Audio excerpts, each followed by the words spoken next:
Anak, kunin mo yung cellphone ko sa kwarto. May tumatawag ata. Ah, sige po, Nay. Sabi cellphone ni nanay. Anak, bilisan mo naman. Ay, salamat naman, nakatae din.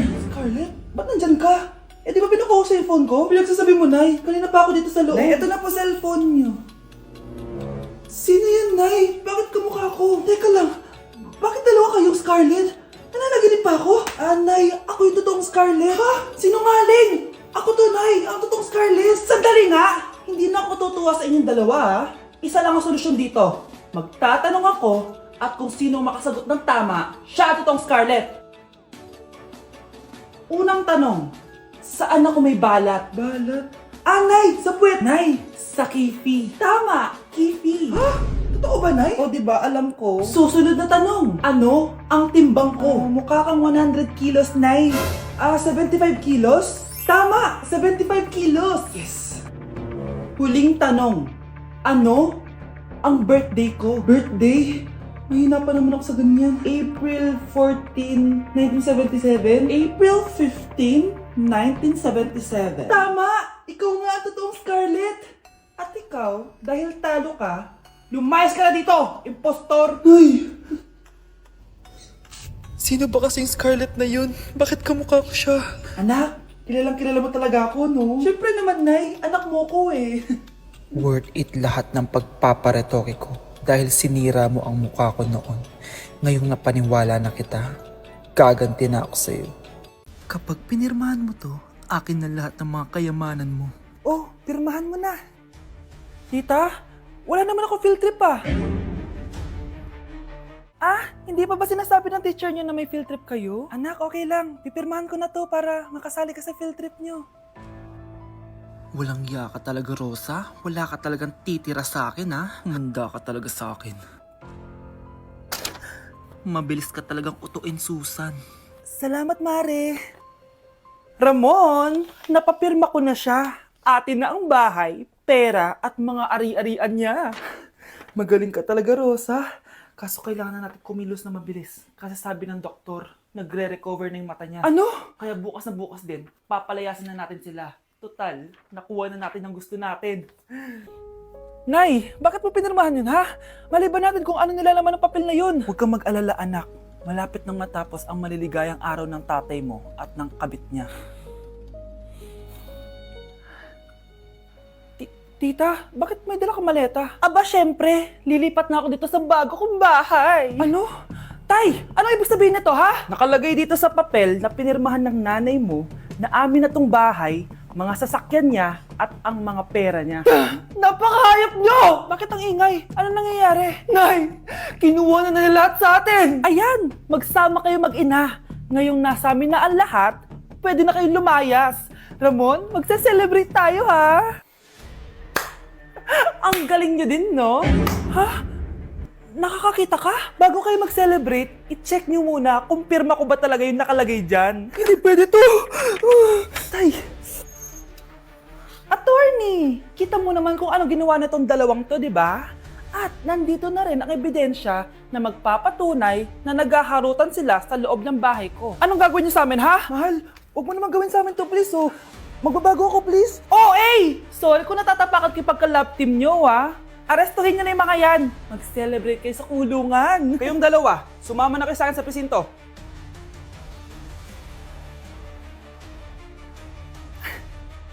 Ikinalulungkot ko pero hindi na siya makakita. Masyado nang malala ang damage sa mata niya. Mahal, hindi tayo susuko, ha? Gagaling ka. Mahal, huwag ka na magpa-stress. Ginawa naman natin lahat, di ba? Mahal, magpahinga ka muna dito, ha? Maluto lang ako ng pagkain.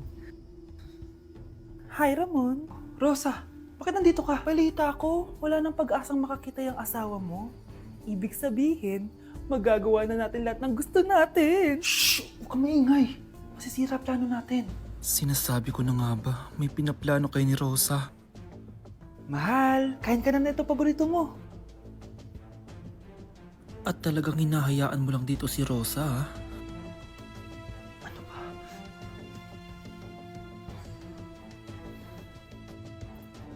Walang iya kayo? Sa harap ko pa talaga at sa sarili kong bahay?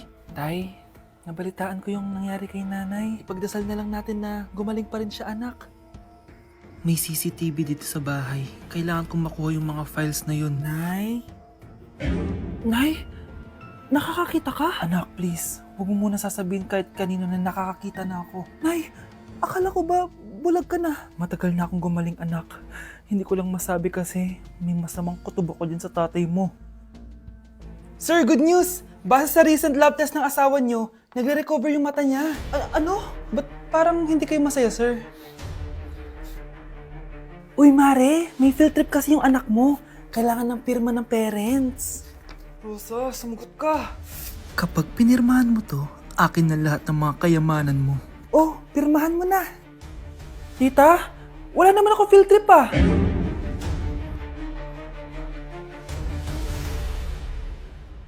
Ate, patay na natin to. Nakakatakot pala to. Parang mukha mo. Hala, ano sinasabi mo? Eh, ikaw nga tong nakakatakot yung ugali. Ano bakit? Ikaw nga to parang hindi pa nakamove on sa pagiging jeje mo. Bakit? Ano ba problema mo? Yung itsura mo, aesthetic ako, ikaw. Ako, jejemon ako. Ikaw. Body yung makeup ko, ikaw. OG look ako. Yung nanay mo nga naging ganito din ikaw. Mamahalin ng bag ko, ikaw. Domokun yung bag ko. Ikaw. Naka-iPhone ako, kaya malinaw ang mga pictures ko. Ikaw. Hala, tatlong camera. Ako, meron akong housing. 3310. Kahit ipukpok mo to sa kokote mo, hindi masisira. Ikaw. Wireless ang earphones ko with noise cancelling pa. Ikaw. Ano yung noise cancellation? Meron din ako niyan. May wire pa. Ikaw. Oh, ito. Siguradong wala ka neto. May Apple Watch ako. Touchscreen pa to. Ikaw. May ganun? Ako, meron akong G-Shock, waterproof. Kahit ibabad mo pa to sa... Ganun. Ayaw mo talaga magpatalo, no? Sige, mag-lip sync battle na lang tayo. Babe? キキヨミキキヨミチョコマピーの조각시켜놓고 고소한 우유 한 잔을 기다려요. Whatever. Mga anak ko, I got a new bag! Nay, bumili ka na naman? Ilang araw na tayong walang makain. Tapos inunan mo pa yan? Nay, nagugutom na ako. Kayong dalawa, wala kayong karapatan magreklamo ha? Alak lang naman kayo ng tatay niyo sa una niyang asawa. Tatawag ko kay tatay. Akin na yung cellphone mo. Hindi mo na ito makukuha sa akin. Ate, natatakot na ako sa kanya. O ito, kumain ka na. Ate, ganito na lang ba talaga buhay natin? Hindi. Hahanap ako ng paraan para makausap si tatay. Love, padala ka naman ng 50,000, oh. Magbabayad kasi ako ng tuition ng mga anak mo. Tapos, ang dami pa nilang pinapabili. Tay, hindi totoo yan! Sinungaling siya! Wala na siya. Akala mo talaga makakasumbong ka? Talagang sinusubukan mo ko, ha? Walang iya ka talaga, tita! Ayan, diyan kayo nababagay. Ikukulong ko kayo dito. Wala akong pake kung anong mangyari sa inyo. Tay, tulungan mo kami. Ate, mamamatay na ba tayo dito? Tiwala lang, Kyle. Kakayanin natin to. Kyle? Ang taas ng lagnat mo. Tita, tulong! Dali natin sa hospital si Kyle! Ang ingay naman ng mga yun. May bago na naman akong bag. Kyle! Delivery po. Salamat naman, dumating na yung bago ko cellphone. Oh, ano pa ginagawa mo dyan? Binayaran ko na to sa online. Tama nga sila. Inuubos mo lahat ng pera ko sa mga luho mo. Ha? Ramon? Umuwi ka? Kukulong ko kayo dito. Wala akong pake kung anong mangyari sa inyo. Grabe ng pinagagawa ng babaeng to. Ginagawang hayop ang mga bata. Ramon, kailangan mo nang umuwi dito. Walang iya talaga yung si Rosa! Lumayas ka na dito, ha? Ayaw ko makita yung pagmumukha mo. Tsaka lahat ng mga pinambibili mo, bayaran mo to sa akin. Tapos na ang maliligayang araw mo. Tulong! Scarlett! Scarlett! Tay! Kyle! Okay na si Kyle. Buti na lang, agad niya siya nadala dito. Sorry mga anak. Kung alam ko lang, uuwi ako agad. Tay, ang importante, nandito ka na. Yay! Nandito na si tatay! Makakain na ulit tayo ng masarap, ate! Huwag kayong mag-alala anak. Hindi na kayo malalapitan ng babaeng yon. Pangako. Wow, Scarlett! Ang ganda naman ng bahay niyo! Pinaghirapan niya ng mga magulang ko, bes. Alam mo, parang ganito din yung bahay namin eh. Kaso mas malaki lang yung amin, tapos may swimming pool. Ah, ganun ba, bes? In fairness, ang laki na TV nyo ah. Oo, 75-inch yan. Pero parang mas malaki yung sa amin. 120-inch kasi yung sa amin. Parang sine na nga eh. Laki nga, bes. Wow! Eto kwarto mo, Bes. Ang ganda. O, di ba? Ako nag-design neto. Alam mo, Bes, yung kwarto ko, may second floor. Tapos may walk-in closet pa. Parang wala kang ganun. O, edi ka na, bes. Anong nangyari dito? Anak, magugas ka na ng plato dito? Ito na po, Nay. Ang dami naman nito. Ay, buti na lang talaga may bida. Wow, Bes. Ang syala naman ng dishwashing soap nyo. Eto ba, bes? Alam mo ba, si Coco Martin ang may-ari neto. At siya mismo ang namili at nag-test neto. Talaga ba, Bes? Oo naman, bes. Bida kontra sebo to. Oh, di ba? Natanggal agad ang sebo. Di tulad na nakasanayan. Bida sa sulit dahil konting patak lang, madami ka na mahuhugasan. Bida sa bula, tignan mo naman, di ba? Ang dami. At syempre, bida sa bango. Nakakasyala talaga yung lemon plus calamansi scent. Malinis ang amoy. Ang ganda nga niyan, Bes. Pasado talaga sa akin tong gawang Pinoy. Kaya oras na para palitan ang nakasanayan. Dahil nandito na ang bida. Eh, saan naman mabibili yan, Bes? Mabibili to sa TikTok Shop at sa Suking Sari Sari Store. Available in 700 ml, 200 ml, and 20 ml. Sobrang mura, di ba? Kaya bida sa bulsa. Bida sa linis, bida sa buhay. Tay, ano? I-explain mo na sa akin. Kung bakit nakaburo si nanay, ha? Bakit ka ba naniniwala dun, ha?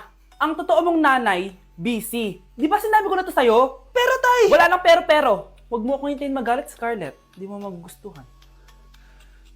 Hindi pwedeng hindi si nanay yung nakita ko sa cellphone. Alam na alam kay tsura ni nanay. Malalaman ko rin sikreto mo, Tay. Oh, Scarlett, aalis ako ulit, ha? Huwag kang pasaway.